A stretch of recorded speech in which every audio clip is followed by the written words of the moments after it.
Hello and welcome to the 2023 Heart of America Athletic Conference Softball Media Day. I am your host, Taylor Thomas of @NAISB, which is the home of independent NAIA softball coverage. Today we are joined by head softball coach of the Benedictine College Ravens, Coach Paul Hunt, and catcher Madison Zacarta. Coach and Madison, thank you for joining us. And how's it going today? It's going great. We got softball weather outside, and we're excited to join you. Excited to have you guys. Let's go ahead and get started. Coach, tell us about Madison and how much has she meant to your program? She's been a great addition. So she was a junior college transfer from Odessa, Texas, and right away has made an impact immediately with her offensive production. Has grown as a leader of our defense behind the plate for us. Coming back for her fifth year now and has some pretty big goals, and I think they're all very obtainable for her. We expect her to be a heart of what this group really is. And, we preach all the time to be high energy and high level of focus. And she's a great example of that. And Madison, to know a little bit more about you, what is your major and what's your hometown? I'm from Lubbock, Texas, and I'm majoring in marketing. Okay, awesome. And tell us a little bit about your softball journey. When did you start playing, and how did you get to Benedictine College? I started playing in sixth grade, and then I played a little in seventh, but mainly just in high school and doing high school softball. And then I got offered to go play at Odessa College in Odessa, Texas. And so I went there and got lucky enough to get an offer from Benedictine. And so I transferred here after I finished my sophomore season there and got my associate's degree. So awesome. And the next question for you, this is one of the main ones that athletes focus on outside of the field. If your team does walk-up songs, what will your walk-up song be for 2023? I've kept it the same for the last 2 years, but I like the song "Champion" by Courtney. It's Courtney something, but yeah, basically it just talks about being a champion. So that's well, if it's worked for you the last 2 years, I don't see why change it up. So yeah, I'm too superstitious to change anything. So I understand that completely. So with how is the fall season, and what are you looking forward to once you guys are able to get back out on the field and practice to prepare for the spring, Madison? I think our fall season went really well. It's just we got 6 new freshmen that came in and just learning to play with them as a whole. I'm looking forward to the competition aspect. I think we got a couple key pieces to our offense and defense, and I'm excited to see how it plays out. And Coach, same question for you here with the newcomers like Madison mentioned. What was it like to handle the group in the fall to prepare them for the spring?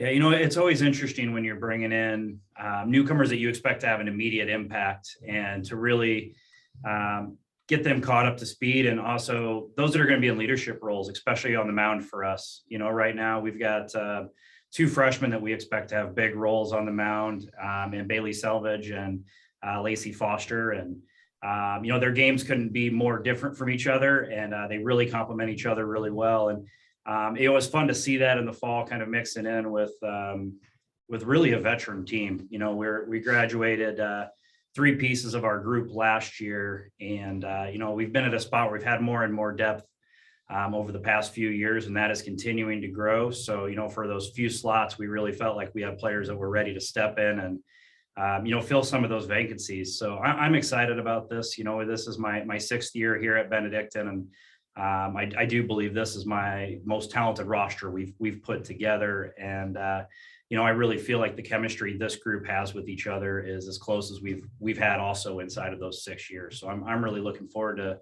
this spring and seeing how much we can get challenged and grow. I know when we look at our schedule, we've got, some of the top teams in the GPAC coming down, Bellevue that won the North Star coming down.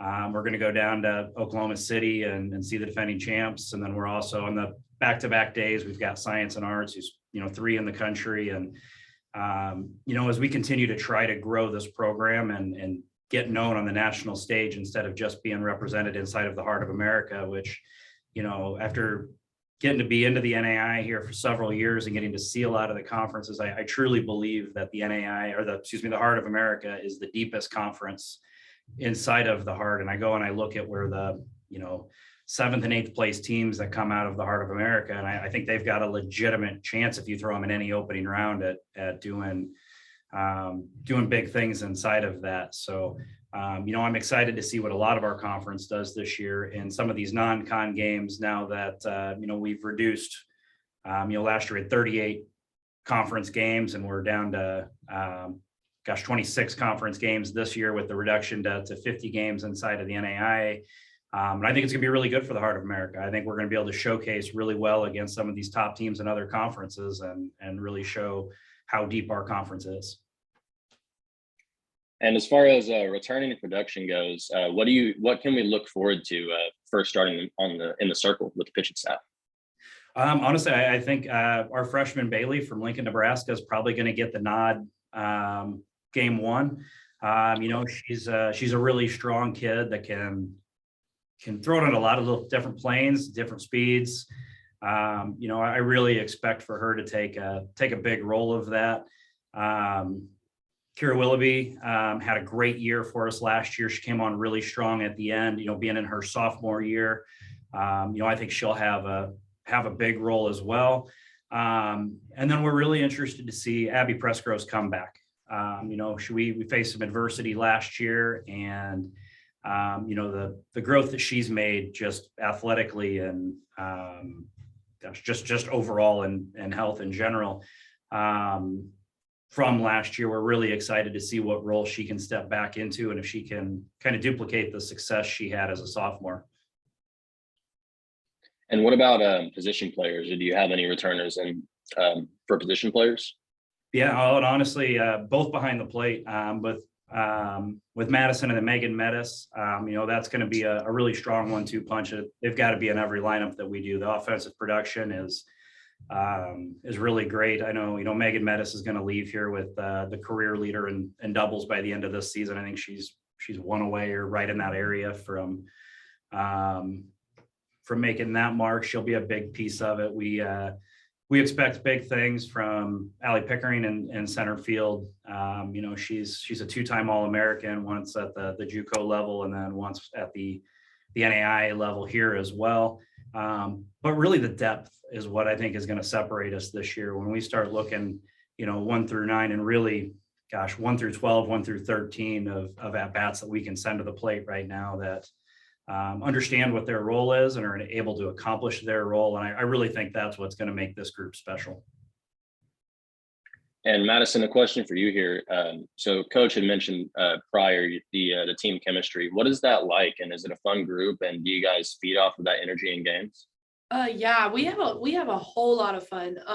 We all create, like, we call ourselves a family, and it really is like going to practice with 24 of your best friends. I love it and I love them, but yeah, the chemistry is just great. And in the dugout, we'll do goofy stuff. Like we have goofy traditions where I think this year we're going to make bucket hats to wear in the dugout and just like decorate them crazy and get a chain if you hit a home run. But yeah, the chemistry is great. The energy is great. So. And what are some of your favorite memories that you've had so far in your time at Benedictine? Oh Lord, I guess I like the bus rides and like the travel games. I've always liked going on the conference, like going to conference and staying in the hotels. I guess just most of my favorite memories aren't even like on the field. They're mainly off of the field, just spending time with the team and yeah, just going out and having a great time. So. Yeah, I think that speaks to the entire NAIA itself, just being a really like close-knit family kind of atmosphere at your program and many others. Coach, once again, you had mentioned earlier, you guys are going to face some tough competition here in the non-conference, coming down to Oklahoma to face national semifinalist Science and Arts, and then of course defending champion Oklahoma City. What do you hope to see from your squad in those matchups? Well, and really just being able to understand that we can compete with anybody in the country. We've looked at kind of where this growth has been. And if you look at our past 4 full seasons, we take the COVID year out, and those are the 4 best records in the program's history. And, being prepared for the Heart of America, which, as we touched on earlier, being one of the deepest conferences in the country, you can't take a day off inside of the Heart of America and leave with a couple of wins. So I really feel like as we get challenged and get to see some of that top competition inside of the country, being prepped when we come back into our conference season. And, we look across the conference, and I know, Central Methodist is going to be tough, and Grandview is right back at where they were a year ago, making the final sight there at the World Series. But I think you could go 8 teams deep that legitimately have a good goal of making a national tournament outside of the Heart. And I think seeing teams like Oklahoma City and Science and Arts and Bellevue and Midland, having all of that on the schedule really helps prepare us for the conference season to give us our best shot to be playing after the conference tournament. Awesome. And once again, Coach, you kind of touched on it, but what are some specific things you would need to do in general to get ready for the tough conference schedule that you guys face year in and year out? Yeah, and I think the biggest thing for us this year particularly is, getting our young kids acclimated and caught up to the speed.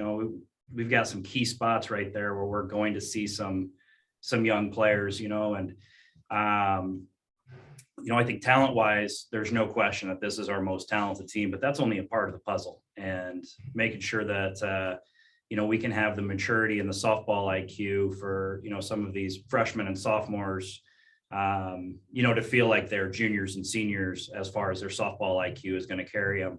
And that's really going to be the focus of our next month is, situational softball and knowing approaches and making it bigger than just what are you doing with your at bat, but carrying over that long workload, and then realizing that this season's a marathon. If you get off into sprint mode and get too high or too low early, it can really present challenges down the road. And also just being at a spot where we're healthy. I know last year we looked at that. We thought we had a group ready to go compete in the top 2-3 inside of the Heart last year, and a couple of key injuries early, really changed what that looked like. And that's a big piece, I think, for every team is staying healthy.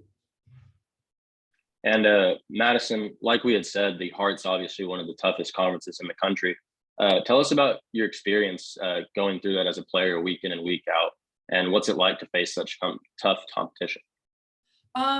It's had its challenges, but at the end of the day, it's just us versus them. And I think they give us good competition. Every team pretty much that we play. Some of my favorites are CMU, MNU, Grandview. I like going over there and playing them.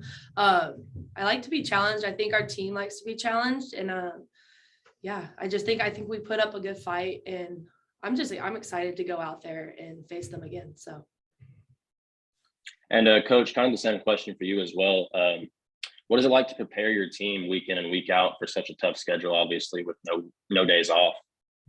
Yeah, well, that's the real task is when can you find a couple of days off in your week to be prepared and feeling your best? Because I think more and more the more that we play, the more we realize the importance of having a couple of days off during the week, right? And getting to that spot where bodies can heal and making sure the athletes are doing their best to kind of take care of themselves. But, for us, we preach to our players all the time is what's right in front of us. If you start looking out 2 weeks inside of the Heart because, you've got a weekend coming where, it's Central Methodist and Evangel and you've got that starred. Well, between that point in time, you're also going to, see a Mid-America, you're going to see a Grandview during that time period. So we're really not trying to look too far ahead, see what the day is, win the day. And if that's a rest day, great. Do the best you can do at recovering your body, feeling that best. When we come back out to practice, there's going to be a very targeted goal for that day. Make sure we accomplish what we're there to accomplish and move on. And that's the same thing on game days. We're going to go in with a different game plan depending on who our opponent is and make sure that we have execution prepared for each opponent and just focusing on that day instead of the day ahead of it. Awesome. All right, Coach and Madison, I want to thank you guys for your time again. to go ahead and speak on not only the Heart Conference, but of course, Raven softball. It's really been great to learn about more of your program, and we wish you guys the best of luck here upcoming in 2023. Awesome. Thanks, Thank Taylor. you. Thanks for having us.